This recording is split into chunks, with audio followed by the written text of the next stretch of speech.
Hey everyone, I wanted to go over my quick reactions to the 5 main conferences we saw during this past E3 that include Xbox, Bethesda, Ubisoft, Square-Enix, and of course the Nintendo Direct. I'll be pinning a comment with the timestamps if you wish to skip to any conference specifically, so with that out of the way, let's get started.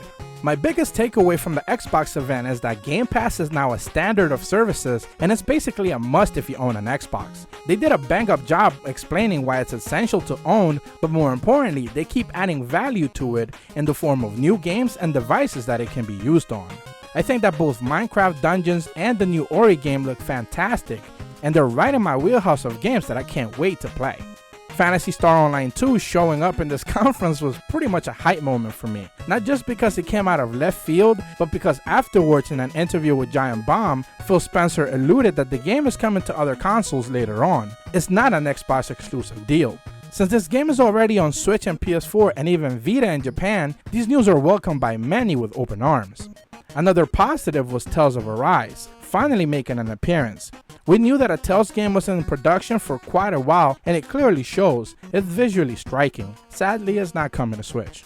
Now this is where things get interesting. Don't get me wrong, Keanu was a nice surprise, especially since minutes before the conference you had a French outlet saying that Miyamoto was going to show up, only to then retract their statements and say that they actually confused him with Keanu. Yeah, because they really do look alike. My issue with this wasn't him, but the way CD Projekt Red decided to show the game, with another CG trailer and 5 seconds of gameplay. Adding insult to injury, the game was once again shown behind closed doors to gaming journalists who are once again banging on the drum that it was the game in the event, even though no one actually got to see it. I really dislike this practice and it feels like pure manipulation on their part, knowing that they'll get the hype from gaming journalists while gamers are left scratching their head. Speaking of CGI trailers, another down moment for me in this conference was the George R.R. Martin game. That trailer didn't do anything to explain to me what this game was about. You can't stray too far when talking down moments without mentioning Battletoads. It honestly looks like a Flash mobile game, and believe me when I tell you that franchise deserves way more. Gears 5 had a horrendous showing, and for a game that's releasing in a few months to not showcase gameplay was a huge mistake. The only reason why I watched this conference was to find out about their next gen console, and sadly, I didn't learn anything I didn't already know. They basically did beat by beat what Sony did a few months back with the Verge article talking about the PlayStation 5. A lot of talk of SSDs, crazy 8K resolutions, and short loading times. We've heard it all before. The only new information that was shared is that it's launching in late 2020 with Halo Infinite.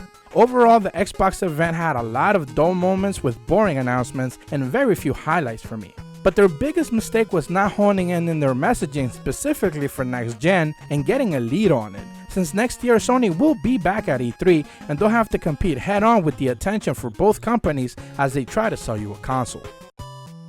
Moving on to Bethesda, the 2 new games they showed look interesting. Ghostwire Tokyo is weirdly ambitious and dark from the sounds of it, and just like Deathloop, all we saw was CGI trailers, which detract from any sort of hype you can build around these games. While Wolfenstein Youngblood could end up being really good, I feel like it was completely overshadowed by Doom Eternal for several reasons. They're both releasing soon, and Doom showed the one thing that most announcements in this E3 lacked: direct gameplay. We saw more about his multiplayer, but I have to admit that it's indeed a bummer that they removed the traditional multiplayer for this new version of the game. Can't say I'm too excited about that.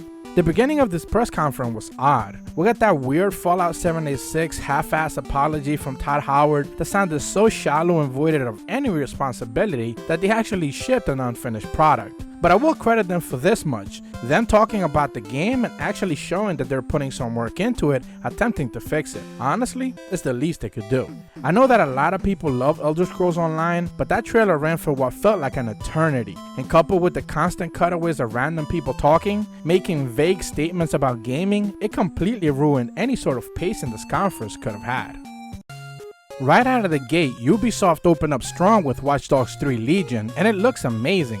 We do have a track record with this series showing fake trailers. Who could ever forget the Watch Dogs 1 original reveal, where the game never actually matched its original look. The good thing in this case is that according to most reports, the game actually plays pretty much exactly how it was shown, even if the question of how they can make every NPC playable still hovers around its head. Gods and Warriors leaked, and it was widely reported before the E3 event that it was basically Ubisoft's take on Breath of the Wild, and from what we saw, the reports were actually spot on. This conference had a lot of weird esports moments peppered in throughout, and I don't think it played out very well showcasing any of these titles. Plus, let's not forget that they were basically promoting a TV show for some weird reason. Ghost Recon Breaking Point had no gameplay shown, and John Berthel gave 2 speeches trying to hammer home the point about this game having a brotherhood of ghosts. All of it basically felt forced and fell flat on its face. This game should be focusing on showing gameplay and reminding you that it's one of the best looking games we've seen this generation. But it seems like they just didn't get the memo. Just like the Xbox conference, this one had a lot of downtime. Ubisoft focused heavily on their service games, which could be exciting for those communities, but I don't see how showing me a trailer of For Honor is going to get me to jump in at this point in time. Probably the biggest loser in all of this was Roller Champion. It sounded interesting on paper, but the presentation was void of any sort of excitement, and it being a PC game currently on beta and no one mentioning it or showing gameplay doesn't bode well at all for this game. Moving on to Square-Enix, let's get the good out of the way first. They did the best job out of anyone this E3 showing gameplay with Final Fantasy VII Remake and breaking down its mechanics. It didn't feel like it dragged down for too long or it overstayed its welcome. They finally showed Tifa gameplay, and I feel like it did that title wonders. Obviously, the most notable negative is that it's still a $60 game that will be a fifth or a fourth of the size of the original's games content-wise. And they didn't alleviate any of it by telling us how many chapters the game will be broken down into, which is still worrying.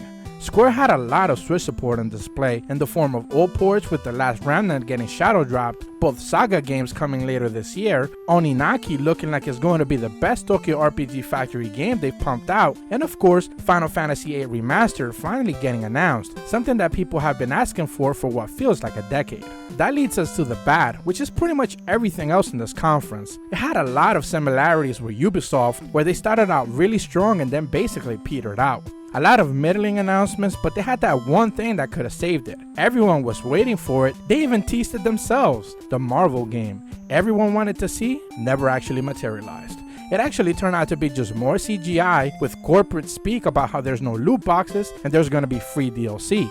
And don't get me wrong, both of those things are good. It's just hard to get excited about that when no one has any idea of what the game actually is. It was such an underwhelming showing that you had people actually hyping up Marvel Ultimate Alliance 3, since that game, even with its cartoony look, seems to be way more faithful to the source material that this game could ever hope to be. It also didn't help that the reports coming out from people who saw it behind closed doors are not happy with what was shown or how it plays. Overall, this conference was one hype game and one massive disappointment. Nintendo started out introducing the hero, or should I say heroes, from Dragon Quest for Smash. This was a heavily rumored leak for a long time, and I don't think anyone actually knew that it would end up being this many character skins for just one character. The dungeon creator introduced for Link's Awakening is very exciting, and something that helps to justify the asking price. Sadly, the collector's edition is still only available in Europe. Both Trials of Mana and the Collection of Mana are huge surprises for me because I adore this series and I'm highly looking forward to playing through both of them. Another game that I'm interested to check out is The Witcher 3 on Switch. We saw the early Chinese listings for this a few weeks back, and a lot of people speculated that it would end up being a stream title. Alas, it is not. Animal Crossing not only showed up, but it blew up any and all of my expectations. The game is looking magnificent, and although there is a delay, Nintendo stated that the reason for them pushing it back is not to allow any crunch to happen during its development cycle, which is something so refreshing to see after the wave of articles we've seen discussing this as of late. I like to believe that Nintendo listened to me when I mentioned in my predictions video that they should announce to the world that Mario and Sonic at the Olympic Games actually exist. Not only did they show it in the Direct, but had it available at the show floor. From everything I've gathered, people really are happy with how it looks and how it plays, especially because it has so many sports minigames. There's little that I can actually say about the Banjo reveal that others haven't already said. It was perfect. I'm amazed that they managed to do the same joke from the King K. Rool reveal and actually got it to land. I feel like the hype level for this announcement topped off the Joker reveal, which is saying something. The last positive that I have to mention is of course Breath of the Wild 2. I didn't expect them to show another Zelda game with Link's Awakening releasing so soon, but the Mad Lads actually did it, and interestingly enough, managed not to piss off anybody in the process. I think that both Luigi Mansion 3 and Fire Emblem didn't show up very well during the Direct, but knocked it out of the park during the Treehouse event for very different reasons. Luigi's Mansion multiplayer is going to be fun to play with others, and it actually showed, while Fire Emblem's Three Houses gameplay deep dive during the Treehouse broke down a lot of what happens in the second half of that game's crazy story. Pokemon had a piss poor showing overall, and that's not even getting into the whole drama regarding the Pokedex. For some reason, they decided to show the Pokeball during the Direct, even though you can't actually use it in the game. That was just really odd. But obviously, the lowest point of this Direct was their weird Capcom commercial revealing Resident Evil 5 and Resident Evil 6. However, I do have some context for you guys. So it actually turns out that when Resident Evil 6 was being shown off to the press in England, some gaming journalists were bussed to a spooky house in the outskirts of London to show the game off, to give off this haunted mansion play a spooky game type of vibe. Basically the same thing we saw during the commercial. It seems like that marketing person is still in love with that idea and decided to stick with it. Overall, the Nintendo Direct was really good and the strongest showing Nintendo has had an E3 in a long time. They showed gameplay for things releasing this year and didn't tease us with CGI trailers. So that's it for my reactions. I know this isn't the type of video that I usually do, but I felt like giving it a shot. So thank you so much if you stuck around to the very end, and if you haven't already, be sure to leave a like and subscribe and hit the bell to receive notifications when the videos go up. See ya!